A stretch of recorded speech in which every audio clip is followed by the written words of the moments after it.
మరి రైతులకి నీళ్లు అందజేసే మార్గాలు ఉన్నాయి అధ్యక్ష మొత్తం కేసీ కెనాల్కి 2,60,000 ఎకరాలు ఉంటే ఆలగడ్డకి మాత్రమే 90,000 ఎకరాలు ఆయకట్టు ఉంది అధ్యక్ష.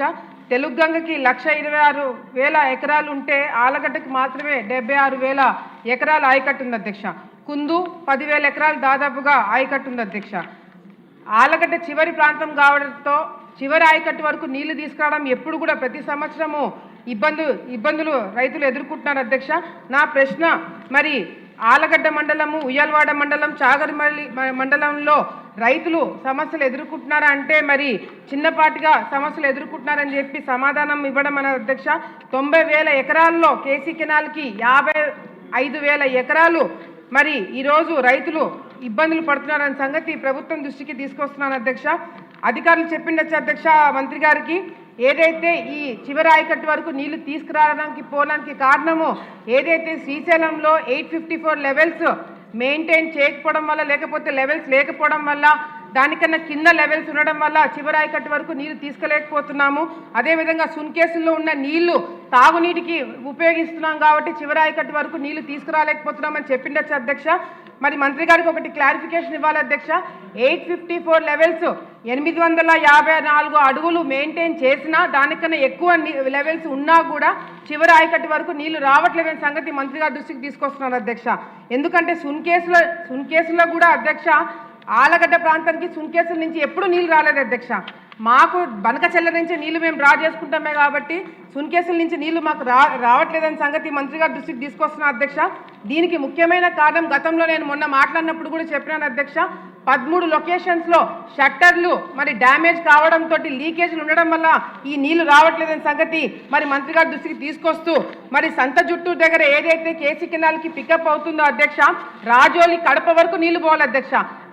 ఆ పరిస్థితి ఇప్పుడు లేదని సంగతి కూడా మరి మంత్రి గారికి తెలియజేసుకుంటూ సంత జుట్టూరు దగ్గర 1,500 క్యూసెక్లు మెయింటైన్ చేయాలా, పొన్నాపురం దగ్గర 900 క్యూసెక్లు మెయింటైన్ చేయాలా, 21వ బ్లాక్ దగ్గర 500 క్యూసెక్లు మెయింటైన్ చేయాలి అధ్యక్ష. కానీ 150-200 క్యూసెక్లు మెయింటైన్ చేయాలంటే కూడా ఇబ్బందికరంగా ఉందన్న సంగతి కావాలంటే మంత్రి గారు రికార్డ్స్ ఒకసారి చూస్తే తెలుసుకుంటున్నా అధ్యక్ష.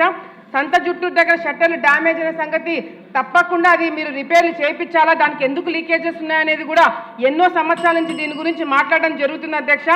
ఈ నంద్యాల ప్రాంతంలో అధ్యక్ష ఎప్పుడైతే ఈ సమస్య వస్తుందో నంద్యాల రైతులు, ఆలగడ్డ రైతులు ఎప్పుడు కూడా గతంలో కొన్ని సంవత్సరాల నుంచి ఇద్దరిని కూడా కూర్చోబెట్టుకొని వారం రోజులు పైన రైతులకి, వారం రోజులు కింద రైతులకి అని చెప్పి మేము కూర్చొని పంచాయతీలు మొన్న కూడా కూర్చొని పంచాయతీలు చేసినాం అధ్యక్ష.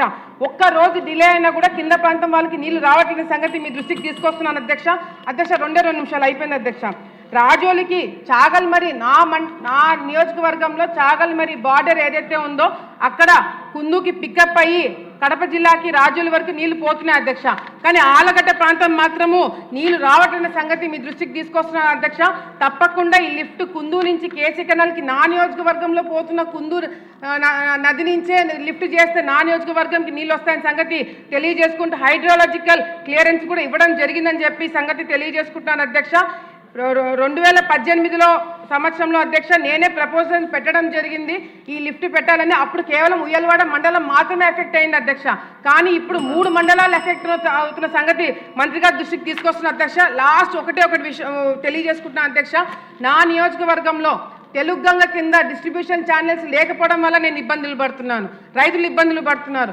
కేసీ కెనాల్ ఎక్కువ ఆయకట్టు నాకున్నా కూడా, నా నియోజకవర్గంకు ఉన్నా కూడా ఈరోజు కేసీ కెనాల్ కింద మరి ఈ షట్టర్లు ప్రాబ్లము, లిఫ్ట్ లేకపోవడం వల్ల, అదేవిధంగా అధ్యక్ష మళ్ళీ మంత్రి గారి దృష్టికి అయిపోయింది అధ్యక్ష, లాస్ట్ అయిపోయింది అధ్యక్ష. మంత్రి గారి దృష్టి అధ్యక్ష యాక్చువల్లీ ఈ పాయింట్ మీకు నేను రిక్వెస్ట్ చేద్దామని అనుకున్నా అధ్యక్ష. ఈ విషయం నేను చాలా సందర్భాలు అధ్యక్ష దీనికన్నా ఫాస్ట్ గా నేను మాట్లాడలేకపోతున్నాను అధ్యక్ష. ప్లీజ్ వినండి ప్లీజ్. క్వశ్చన్ అవర్లో ఇది ఇంపార్టెంట్ క్వశ్చనే, వేరే ఫార్ములా రావాలి. మీరు క్వశ్చన్ అవర్లో ఇంత డిస్కస్ చేయడం కష్టం. పాయింట్ లాస్ట్ చెప్తున్నాను అధ్యక్ష. కేసీ కెనాల్ తెలుగుగంగ కింద మా ప్రాంతంలో రైతులు పడుతున్న ఇబ్బందులు ప్రత్యేకంగా మంత్రి గారు దృష్టి పెట్టి ఒకసారి విజిట్ చేస్తే ఆయనకు అర్థమవుతుంది అధ్యక్ష. ముఖ్యంగా అధ్యక్ష, శిల్పా వెంచర్ ఏదైతే ఇట్లాంటి వెంచర్ల ద్వారా అటు ఆలగడ్డ కానీ నంద్యాల కానీ కడప ప్రాంతంలో వెంచర్లు వేసుకొని కెనాల్ని పూర్తి చేసి వాళ్ళ మీద ఇంతవరకు యాక్షన్ తీసుకోలేదు అధ్యక్ష. దీని తర్వాత మళ్ళీ అసెంబ్లీలో వెంచర్ల గురించి నేను మాట్లాడను, కోర్టుకెళ్ళి దీని గురించి పోరాటాలు చేస్తామని చెప్పి మంత్రి గారి దృష్టికి తెలియజేసుకుంటే మీకు ధన్యవాదాలు తెలియజేసుకుంటున్నాను. అది కూడా కోర్టుకి వెళ్తానని ఇక్కడ ఎందుకు మాట్లాడడం? తప్పు నో ఈ సభలో అలా మాట్లాడకూడదు. ప్లీజ్ మినిస్టర్ గారు.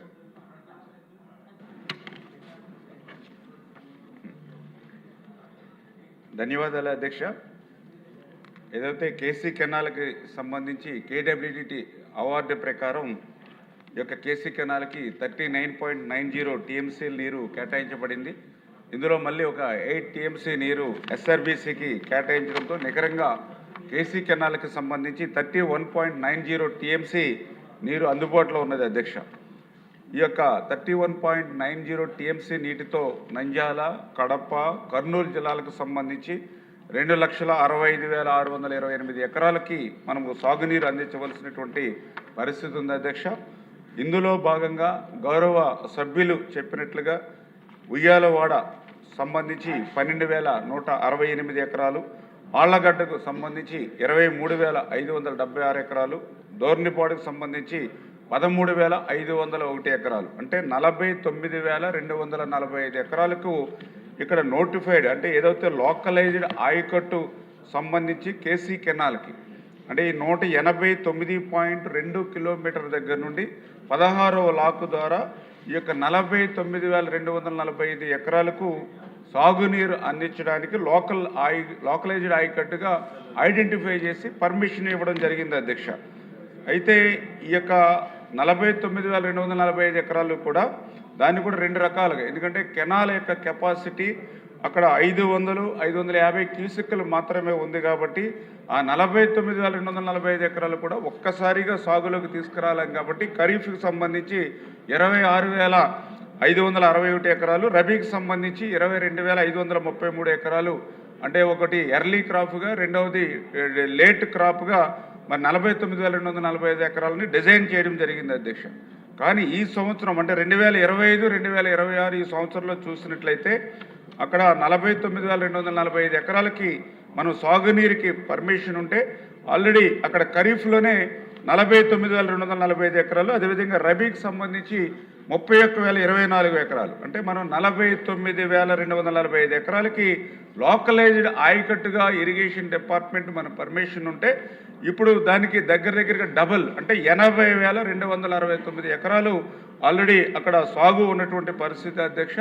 మరి ఇక్కడ ఏదైతే నీటి సామర్థ్యం అంటే సాగు విస్తీర్ణం పెంచారు, కానీ దానికి తగినట్టుగా అక్కడ కెనాల్కు డిజైన్ సామర్థ్యం మనం పెంచడానికి అవకాశం ప్రస్తుతం లేదు అధ్యక్ష. ఎందుకంటే 550 క్యూసెక్కుల సామర్థ్యం ఉంటే ఈరోజు 500 క్యూసెక్కులు మాత్రమే అక్కడ మనం తీసుకురావడానికి అవకాశం ఉంది. ఇంతకు మించి తీసుకోవడానికి గౌరవ సభ్యులు చెప్పినట్టుగా ఆ కేసీ కెనాల్ ఏదైతే సుంకేశ్వర బ్యారేజ్ ఏదైతే ఉందో అది చాలా 1.24 టీఎంసీ చాలా చిన్న రిజర్వాయర్ మాత్రమే సౌకర్యం ఉండడం, సామర్థ్యం తక్కువగా ఉండడం. రెండవది ఏదైతే ఈ యొక్క ఖరీఫ్ సీజన్లో అయితే వర్షాకాలం ఉంటుంది, అదేవిధంగా ఇన్ఫ్లో ఉంటుంది కాబట్టి కొంతమేర ఆయకట్టు పెంచినా కూడా సాగు పెంచినా కూడా మొదటి పంట ఖరీఫ్ టైంలో పెద్దగా ఇబ్బంది ఉండట్లేదు, కానీ రబీ టైంలో అయితే ఇబ్బంది కలుగుతుంది మాట వాస్తవం అధ్యక్ష. అందుకే ఈవేళ గౌరవ సభ్యులు కూడా చెప్పారు, ఏదైతే ఈ యొక్క కేసీ కెనాల్ నుంచి వచ్చేటువంటి 500-550 క్యూసెక్కులకి ప్రత్యామ్నాయంగా కుందు నది మీద కూడా ఈ యొక్క లిఫ్ట్ని తీసుకోవడం ద్వారా కొంత ఈ సమస్యను అధిగమించవచ్చని ఏదైతే గౌరవ సభ్యులు చెప్పారో తప్పనిసరిగా దాని మీద కూడా పరిశీలన. ఎందుకంటే ఇప్పటికే మాకు ఆ కుందు నది మీద నుంచి 3 లిఫ్ట్లు, అంటే ఒకటి ఉయ్యాలవాడ ఎత్తిపోతల లిఫ్ట్ ప్రపోజల్ రావడం జరిగింది. అయితే ఇది ఎఫ్ఆర్ఎంబి బడ్జెట్ నిబంధనలకి లెవెల్ మించి ఉందని చెప్పేసి గత ప్రభుత్వంలోనే 2023లోనే దీన్ని రిజెక్ట్ చేయడం జరిగింది అధ్యక్ష.